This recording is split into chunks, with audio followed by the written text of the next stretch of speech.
Veamos cuáles son las consecuencias de todos estos cambios globales increíbles que hemos tenido en los últimos años. Nos preguntamos de qué forma las personas pueden metabolizar todos estos cambios. ¿Qué pasa con esta maravillosa posibilidad de la globalidad que nos permite Internet? ¿Qué pasa con toda la información a la cual podemos acceder desde cualquier lugar y a cualquier edad? ¿Qué pasa con el cerebro de los niños que ya vienen de alguna forma? ¿Cuántas veces hemos dicho los niños ya están educados y vienen de alguna forma informatizados? En realidad, los cambios que se han dado de una forma absolutamente vertiginosa han generado efectos muy positivos y también negativos en realidad en función de cómo los seres humanos los podemos utilizar, pero también tienen que ver y han influido en cómo nosotros podemos digerir esos cambios impresionantes que tenemos a nivel de la vida, que nos ocurren, cómo los podemos digerir y cómo los podemos bien utilizar. Cuando pensamos en las posibilidades, por ejemplo, que nos dan las redes, que nos da Internet, que nos da todo lo que sea lo informático, cuando pensamos qué distinto las personas que nacen ahora, que ya tienen acceso directo a los botones, uno pensaría, bueno, ¿y qué va a pasar? ¿Vamos a tener una era próxima en donde todos vamos a apretar botones? ¿Cómo vamos a poder desarrollar nuestra capacidad, nuestra inteligencia? Las máquinas van a ser más, por decirlo de alguna forma, inteligentes que los seres humanos. Asusta pensar a veces que todos estos cambios involucran lo que es todo el camino que los seres humanos vamos teniendo a lo largo de la vida y cómo van influenciando en ellos. Yo creo que es importante pensar desde un cambio de paradigma a nivel de la educación, que lo necesitamos, en función de que más allá de todas las cosas increíbles que tenemos a nivel de cambios, las energías renovables, Internet, los millones de kilos de información que tenemos a la mano y que a veces nos desbordan, importa que cambiemos el paradigma en función a cómo educamos, a qué cosas son realmente importantes, qué cosas son las urgentes, qué cosas son las prescindibles que también existen, que también están. Bienvenidos amigos a otro programa de Antivirus, un programa realmente muy especial, pero muy especial, porque vamos a ver cómo nuestra sociedad, nuestras mentes tratan de adaptarse a lo que son las megatendencias. ¿Qué son las megatendencias? No nos olvidemos que en el año 1800, por ejemplo, en el mundo había 1.000 millones de personas. Después de 200 años, hay 7.000 millones de personas. Eso es uno de los cambios. Pero hay muchos otros cambios tecnológicos, de formas de ser, de ética, de moral. Vamos a comenzar haciendo un poco de historia relativamente reciente para entrar en el tema de hoy y todo lo que significa la enorme importancia del proceso de conciencia colectiva que la sociedad humana está atravesando hace ya algunas décadas para adecuarse a su propio desarrollo. Un desarrollo que obviamente no es solamente tecnológico, sino que comporta matices que bien pueden hasta considerarse como un atraso en lugar de un desarrollo. El ser humano, desde tiempos muy antiguos, siempre fabricó, entre comillas, las leyes, los límites, los principios. Lo que más dificulta la mente y la moral colectiva de una sociedad para cambiar son justamente esos límites adquiridos prácticamente desde nuestro ADN. Hablamos de los lineamientos que nos inculcan los padres, los educadores o los sacerdotes. De cualquier manera, en el último medio siglo todo cambió mucho más vertiginosamente que en esas otras épocas, hasta el punto que en tecnología los cambios son cada día más rápidos. Lo demuestra el hecho que los aparatos son cada vez más complejos, más completos y cada vez también más baratos. Este proceso, que comenzó hace unos 50 años, con la llegada de la informática, de Internet, le quitó al ser humano, a nosotros mismos, el control y el discernimiento, volviéndonos dependientes extremos de estos mismos aparatos tecnológicos que creamos. ¿Quién podría imaginarse hoy el mundo sin computadoras, sin celulares, sin Internet, sin Google? Vamos a ver en el siguiente aporte del profesor José Cordeiro como en 40 años cambiaron las memorias de las computadoras. Y advertimos que este informe es del año 2013. El profesor Cordeiro es venezolano, ciudadano del mundo, fundador de un proyecto muy atrevido llamado la Sociedad Mundial del Futuro. Estudió en las mejores universidades del mundo y es parte de la denominada Singularity University, patrocinada por la empresa Google y otros grandes visionarios del planeta. Según esta universidad, el primer gran desafío para todo ser humano es poder entender cabalmente lo que ocurrirá entre los años 2029 y 2045. Las computadoras finalmente superarán el poder de análisis y de conocimiento deductivo que tiene la mente humana. Vamos a escuchar este informe del profesor Cordeiro.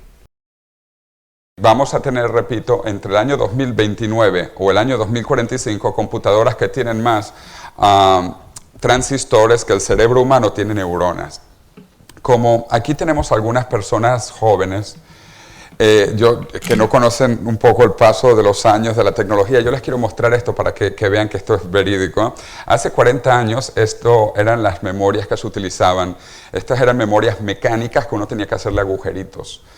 Estas son las famosas tarjetas perforadas de IBM. Esto tiene 10 filas por 100 columnas aproximadamente, 10 por 100 da 1000. Esto era 1000 bytes, 1 kilobyte de información hace 40, 30 años.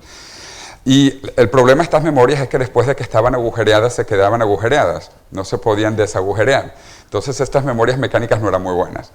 Hace 40 años se crearon las primeras memorias electromagnéticas. Y este es un ejemplo de las primeras memorias electromagnéticas de 8 pulgadas. Y aquí tienen, esto es una pieza de museo, cuánta memoria tenía esto, y aquí pone 1024 bytes. 1024 bytes. Ahí se medía entonces la memoria en bytes todavía. 1024 bytes. O sea que esto también es un K, un kilobyte, un K. Pero era mucho mejor este K porque este K se podía volver a grabar. Entonces teníamos un K mecánico y luego un K electromagnético. Entonces yo digo, ¿cuánto es un K y un K? Una caca. Hace 40 años teníamos una caca de memoria. Luego avanzó esto más y vinieron estas memorias ya más pequeñas. Estas son de 5 y cuarto, llegaron a tener 512 cacas. Luego más pequeñas aún, las de 3 y medio. Estas ya eran de 1.4 mega. Y si ustedes se vienen a Corea o a Japón, ustedes van a ver ya estas bellezas chiquiticos, ya no pueden ser más pequeños, básicamente. Y esta es de 128 gigas, 128 gigas. Entonces vean lo que ha pasado en 30 años, para pensar qué puede pasar en el futuro. En 30 años, cuando la tendencia era lenta, de nada más 2 años, hemos pasado de una caca a 128 gigas. Es decir, esto es más de 100 millones de veces mejor que esto. Bueno, ustedes se van a acordar de mí en los próximos años, cuando, en 20 años, cuando tengamos las próximas supermemorias, y se van a acordar de la caca. Pero la caca va a ser esto. Esto es la caca de los próximos 20 años. Intel está trabajando en los primeros circuitos tridimensionales, que ellos esperan, no sé, en 2, 3, 5 años comenzar a producir. Todos los circuitos actualmente son bidimensionales, son planos. Imagínense esto al cubo, una tercera dimensión en circuitos. Esto está comenzando y la tendencia probablemente se acelere. Yo soy de los optimistas que en realidad yo creo que estamos más cerca del año 2029 que del año 2045. Pero bueno, eso es debatible. En función de las investigaciones que tenemos a la mano y que nos indican que a punto de partida de todos estos cambios vertiginosos, alrededor del año 2045 vamos a tener computadoras que sean capaces de superar lo que es el funcionamiento del cerebro. Eso es aterrador en principio, ¿verdad? ¿Cómo estamos preparados para poder digerir eso? ¿Qué va a pasar con el humano, con el ser humano, cuando en realidad tenga una suerte de igual al lado, que apretando botones pueda hacer lo mismo o mucho más de lo que puede la mente humana? Nos queda como incógnita y suena como a peligroso. En realidad es un desafío para pensar y para poder llegar a tratar de dilucidar, tratar de echar luz sobre todo esto que en realidad da un poco de miedo, pero que es un desafío maravilloso. Bueno, vamos a analizar ahora detalladamente los pasos que nos conducen a estas adaptaciones.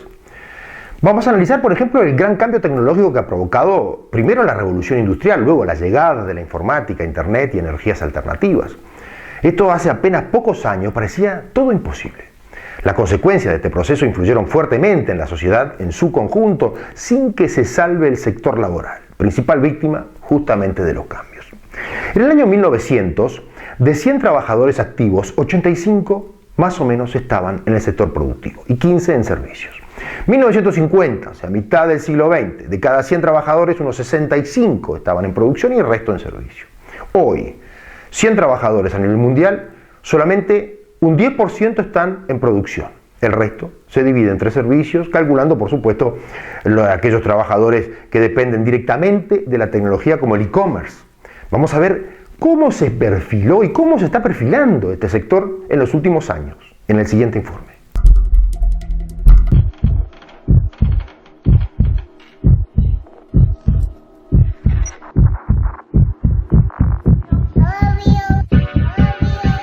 La vida es una serie de colisiones con el futuro. No es una suma de lo que hemos sido, sino de lo que anhelamos ser. Imagine tener un negocio que le ofrezca vivir un estilo de vida único y especial. Disfrutar de autonomía y libertad personal con ingresos que aumentan cada mes. Que le ofrezca el placer de vivir con dinero suficiente, sin jefes ni horarios, levantándose a la hora que quiera, fines de semana más largos y varias vacaciones al año. un estilo de vida que le permita conocer el mundo y explorarlo mejor. Un estilo de vida que además le permita dejar un legado para su familia. Hacer parte de una industria en auge a nivel mundial y con su mayor potencial de crecimiento para los próximos años. Una corporación multinacional con 52 años de existencia, presencia en 80 países y facturación de 11 billones de dólares respaldando su negocio. Esto podría ser llamado el negocio perfecto. Es sin duda el sueño de todo emprendedor, el secreto mejor guardado del mundo de los negocios. Es una industria con crecimiento anual estable y flujo sano de efectivo, altos réditos de capital y prospectos a largo plazo para una expansión global. Así es como la revista Fortune describió este negocio para agosto del 2004. Ha crecido constantemente durante 20 años y ha dado salto arriba del 91% los últimos 10 años. Hoy en día, sus ventas anuales se traducen en 30 billones de dólares en los Estados Unidos y 100 billones de dólares en el mundo entero. Muchos han dicho que está hecho a prueba de cualquier recesión. El expresidente de los Estados Unidos, Bill Clinton, dijo al respecto: Esta industria promueve valores fundamentales alrededor del globo terráqueo y le da a la gente la oportunidad de sacar el máximo provecho de sus vidas. El primer ministro británico Tony Blair declaró que contribuye importantemente a la prosperidad en la economía. El famoso inversionista Donald Trump escribió: Este negocio ha probado ser una fuente de ingresos viable y bien remunerada, y los retos pueden ser apropiados para ti. El escritor y asesor financiero Robert Kiyosaki apuntó: es una forma nueva y revolucionaria para alcanzar la riqueza. ¿Cómo se logra aprovechar esta oportunidad económica que es el sueño de toda persona? Este es el negocio del siglo XXI. Y para los 15 millones de norteamericanos y 75 millones de personas alrededor del mundo que participan, sus negocios están en pleno auge. El Wall Street Journal en el 2011 lo denominó el último modelo de negocios sociales. En adelante, usted lo reconocerá como network marketing o mercadeo en redes. Bienvenido. Estar preparado es importante, saber esperarlo es aún más, pero aprovechar el momento adecuado es la clave de la vida. Y ahora vamos a ahondar un poco sobre la parte laboral y sobre la parte de impuestos. ¿Por qué se generan los impuestos? Ustedes podrán deducir que implican estos gigantescos cambios de la sociedad también, o aumentos o distintos impuestos. Tanto se habla del IRPF, o sea, el impuesto a la renta de las personas físicas, que comenzó a aplicarse en Uruguay en el siglo XXI. En otros países, casi todos, existe hace muchas décadas. Se trata de un impuesto y del impuesto más frecuente de todas las economías del mundo. En los últimos 50 años en toda la Tierra, los impuestos han crecido de forma exponencial por la sencilla razón que la tecnología ha sustituido las manos de los trabajadores y todos los gobiernos tienen que mantener alta la ocupación, bajo el riesgo de la crisis, tratando de aumentar constantemente el bienestar de los ciudadanos y mejorar la educación, aplicándola a los nuevos parámetros mundiales de aprendizaje. Hasta el rol de los gobiernos, de los sindicatos, de todas las partes sociales sufrieron enormes transformaciones. Hay menos trabajo y además las nuevas generaciones ya se acostumbraron a la falta del trabajo fijo, no existe para ellos. Hay países que comienzan a reducir los horarios de trabajo, otros que no los tocan y apuestan a mayor producción y ocupación, manteniendo altos los impuestos directos e indirectos, pero satisfaciendo la población. Es así que, por ejemplo, los países que tienen más altos IRPF, o sea, más alta presión fiscal, son los países de Europa del Norte. Y aunque parezca mentira, son los países con ciudadanos más satisfechos. En esos países todo funciona a la perfección. Los trámites son rapidísimos en cualquier sector público. La limpieza urbana funciona. La carretera no tiene baches. La inflación no existe. Hace décadas se ubica siempre entre un 2 y un 3%. Vemos ahora una gráfica del IRPF por país y nos daremos cuenta que Uruguay no está tan mal. Estados Unidos tiene picos de IRPF que alcanzan el 70% de presión fiscal, pero nadie se queja. Ahora vamos a ver una mirada en Europa. Dinamarca encabeza la clasificación con un 59% de presión fiscal, seguido de Suecia 56,4%, Bélgica 53,7% y los Países Bajos 52%. Finlandia y Austria se sitúan en un 50% de IRPF, mientras que Alemania registra un 47,5%, Francia un 45,8%.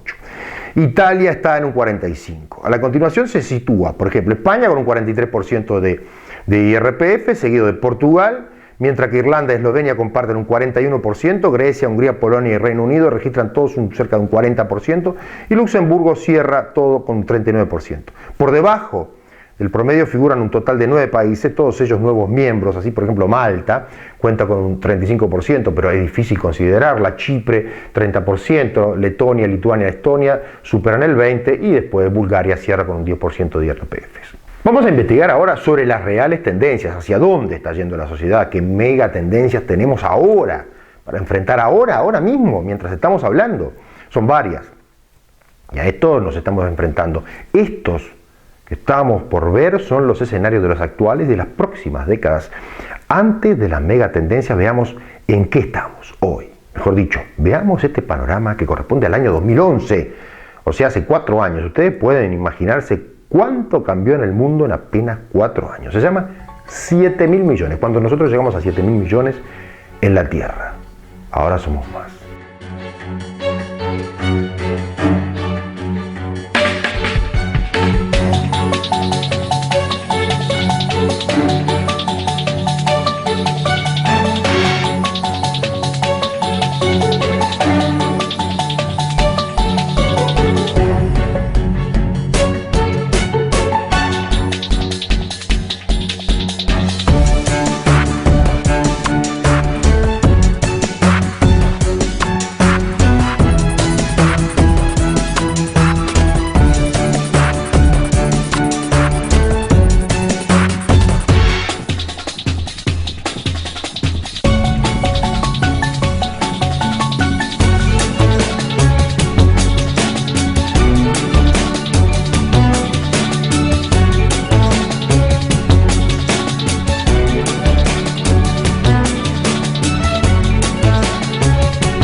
Y ahora vamos a tener con nosotros dos invitados muy especiales, que son invitados que trabajan en coaching, son coach.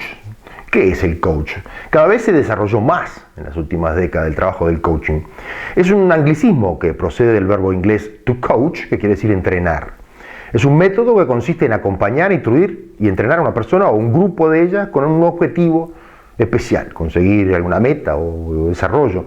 Hay muchos métodos y tipos de coaching. Entre sus técnicas puede incluir charlas motivacionales, seminarios, talleres, workshops, prácticas supervisadas. El profesor Edgardo Martínez Imariov, que ya conocimos en el programa sobre depresión, nos explica algunos temas que para mí son fundamentales. Para mí y para todos ustedes verán que son fundamentales. ¿Por qué? ¿Cómo se adapta la mente humana y el desarrollo a esta megatendencia? Un elemento importante que manejamos en Coaching Marketing tiene que ver con el concepto de turbo marketing. ¿Qué es turbo marketing? Turbo marketing es la capacidad de adaptación, la capacidad, esa flexibilidad para adaptarse a los cambios vertiginosos del mercado. Hoy, si bien mezclado para todo el mundo, que las cosas han cambiado, que han cambiado los paradigmas, que han cambiado los modelos socioculturales. Lo cierto es que una de las grandes situaciones es cómo adaptarnos a esos cambios, cómo tener esa cintura para movernos. Pero a su vez no podemos generalizar, no podemos decir el segmento de los mayores, el segmento de los menores, el segmento de los jóvenes, porque en definitiva además estamos hablando de tribus urbanas. No solamente de países, sino dentro de los países, a su vez, de regiones, de subculturas, y dentro de esas subculturas, a su vez, tribus urbanas, que a su vez tienen mayor o menor capacidad de adaptación a los cambios. Uno de los elementos que tenemos en coaching y que tal vez es fundamental es lo que denominamos la teoría del observador, que tiene que ver con que vos ves ciertas cosas y otras cosas no las ves. ¿Por qué? Porque la percepción es selectiva. Quiere decir que frente a un cosmos de elementos, y estamos viviendo en un momento en que obviamente estamos bombardeados por informaciones, bombardeados por cambio, en la que nos movemos e interactuamos en diferentes subculturas. Eso implica que a veces tenemos primero una especie de difuminación de lo que tiene que ver la cosa, es decir, no enfocamos muchas veces la cuestión hacia donde tenemos que hacerla, y además tenemos una enorme cantidad de información, de datos, de cosas que suceden a nivel franjal, quiere decir, no en lo que estoy focalizando, pero sin embargo mis sentidos no están desconectados. La percepción es selectiva, quiere decir, yo veo cosas y otros ven, frente a la misma situación, unos ven una cosa y otros ven otra. Hay unas ciertas ficciones que nos hacen sentir una ilusión de realidad. Por ejemplo, creemos que todos los datos que tenemos para tomar una decisión son todos los datos. Y no necesariamente así. Creemos que todo lo que recordamos es toda la información pertinente. Creemos además que el otro está viendo lo mismo que nosotros, interpretando lo mismo que nosotros, y eso no es cierto. Es una ficción que tiene que ver con que nos entendemos, con que podemos convivir, con que podemos interactuar. Quiere decir, se conjugan muchos aspectos en un mercado altamente competitivo, en un mercado cambiante, en una sociedad que va mutando permanentemente. Debo tener la capacidad de analizar el conjunto del sistema, y eso no es sencillo. Y como decía recién, no tiene que ver con la inteligencia, tiene que ver con la percepción, tiene que ver con el análisis, tiene que ver con una serie de elementos que hacen a verdaderamente considerar lo que hay que considerar, que además está sesgado por mi propia interpretación, que no es la misma que la tuya. En eso tiene que ver, por ejemplo, lo que llamamos las distinciones. ¿Qué es una distinción? Por ejemplo, voy al mecánico, el mecánico se me rompió el auto, el mecánico dice, a ver, enciéndalo. Yo lo enciendo, hace prrr, y el mecánico me dice, le está fallando no sé qué. Yo sentí prrr, pero el mecánico sintió cosas que yo no siento. Estamos interactuando entonces en un modelo de sociedad en la que la gente tiene distinciones diferentes, percibe cosas que yo no percibo. El mundo, si bien está globalizado, en realidad tenemos enorme cantidad de subculturas dentro de esa globalización. Yo como empresario, yo como hombre de mundo, tengo que tener la capacidad entonces de analizar, de sumergirme en ese vertiginoso cambio, de adaptarme a la subcultura, a la cultura global, a las subculturas regionales, a las tribus urbanas. Ahí entonces el coach interviene. Por eso cuando hablamos de coaching, hoy estamos hablando a nivel de las empresas muchas veces de lo que es coaching marketing. Quiere decir ayudar a las personas a pensar desde el punto de vista estratégico, a pensar a las personas, a pensar desde el punto de vista de lo que es la competencia. Digo, porque hay factores incontrolables. Digo, en el marketing tenemos muy claro que hay factores incontrolables. Los factores de mercado, por ejemplo, yo no puedo controlar la política económica, yo no puedo controlar las tendencias sociológicas. El asunto es qué hago para adaptarme. La clave es qué hago para adaptarme, cómo reacciono. Cada persona es independiente, es un ser que actúa por sí mismo, si bien puede ser influenciado por otras personas y en general es influenciado por los demás, toma sus propias decisiones. Y acá entramos en un tema muy importante. La mayor parte de las decisiones que tomamos en la vida pasan por la emoción. Lo que pasa por la razón es analizar la decisión que tomamos después, y ahí viene la justificación. ¿Por qué digo esto?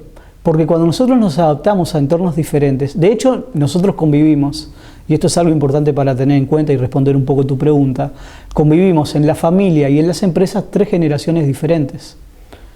Los boomers, la generación X y la Y, los cuales tienen diferentes características y diferentes paradigmas, o sea, mapas mentales distintos, entornos diferentes. En nuestra época, la gente que tiene 50, 60 años y más, creció en un ambiente donde no se podía equivocar, donde todo lo que hacía debía de ser bien hecho y donde el equivocarse estaba mal visto, y más allá de mal visto, se penalizaba con algo, ya sea en el colegio o sea en el trabajo. Después pasamos a la siguiente generación, una generación que no era tan extremista como éramos nosotros, y que es un intermedio, que creció con parte de lo que nosotros les enseñamos, pero empezó a ser un poco más libre. No demasiado, pero un poquito más libre. Esa es la X. La Y, que es la generación actual, esta generación de jóvenes que aprende del error. Esa es la diferencia. Nosotros no podíamos aprender del error. El entorno, nuestros familiares, nuestros maestros, nuestros profesores, nosotros mismos no nos permitíamos aprender del error. Los jóvenes de hoy aprenden del error. Y los jóvenes de hoy siguen, por ejemplo en el caso de la empresa, siguen a una persona que hace.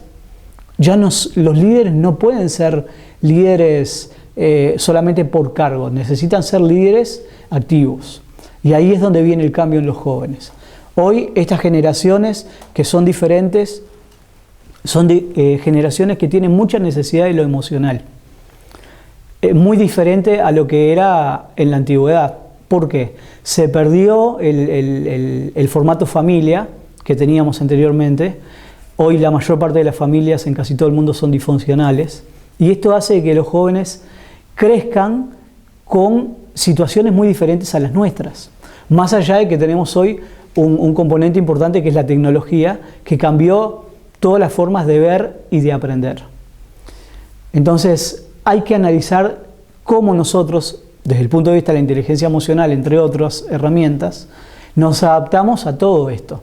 ¿Por qué la abuela no entiende al nieto? ¿Por qué el nieto no entiende al padre? ¿Por qué entre hermanos a veces hay cosas que no llegan a un acuerdo? Esto forma parte un poco de ese pool de situaciones y sentimientos que muchas veces no concuerdan. Gracias amigos por seguirnos en Antivirus. Nos encontramos en los próximos días.